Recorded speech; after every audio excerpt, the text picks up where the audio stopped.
Agent de la CIA pendant 21 ans, Robert Baer a effectué l'essentiel de sa carrière au Moyen-Orient, entre autres en Syrie, au Liban et en Irak.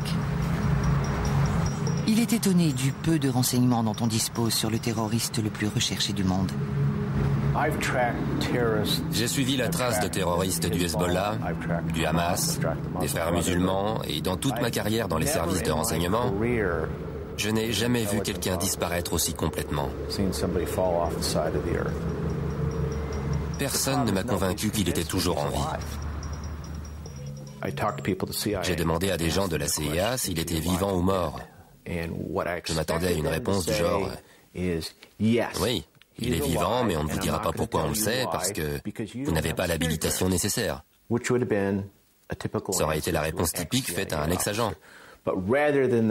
Au lieu de ça, la moitié de mes interlocuteurs m'ont dit « Évidemment qu'il est mort. » L'autre m'a répondu « Non, on sait qu'il est vivant. » Ce qui m'a frappé, c'est l'incertitude.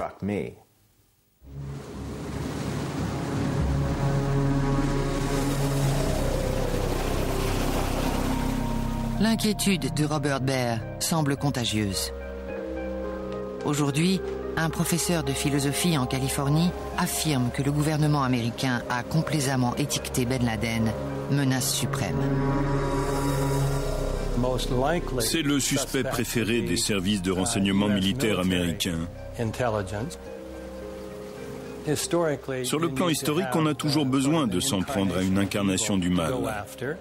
Depuis le 11 septembre, c'est principalement Oussama Ben Laden.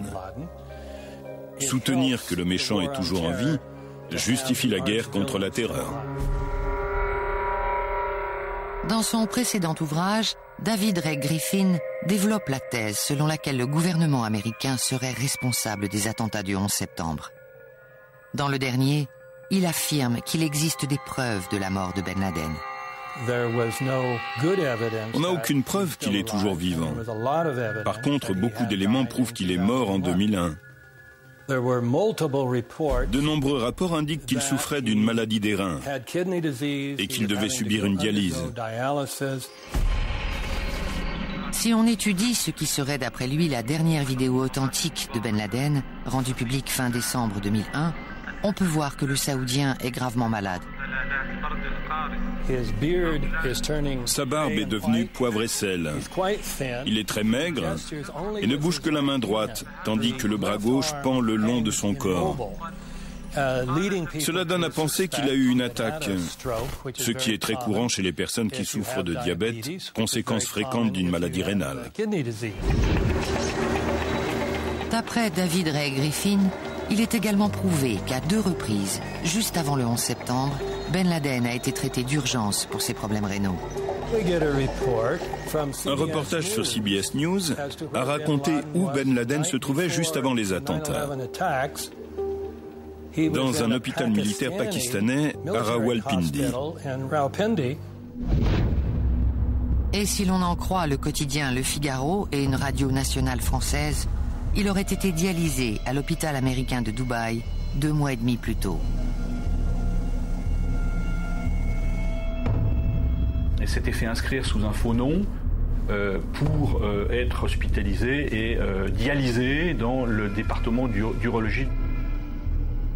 D'après cette histoire, Ben Laden aurait été hospitalisé pendant 10 jours. Mais ce n'est pas tout. Entre le 4 juillet et le 14 juillet 2001, Oussama Ben Laden avait reçu la visite d'un fonctionnaire américain qui s'appelle Larry Mitchell, qui, après vérification, s'est avéré être le représentant local des services américains, de la CIA.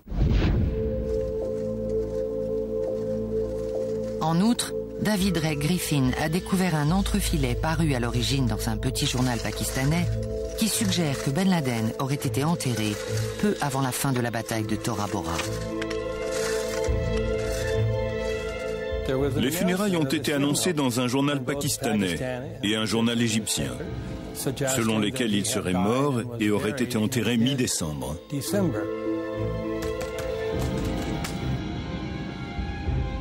L'auteur de l'article original travaille dans le nord-ouest du Pakistan.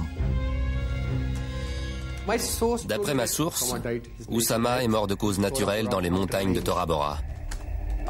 des suites de graves problèmes pulmonaires qui n'avaient pas pu être soignés. Puis il a été enterré.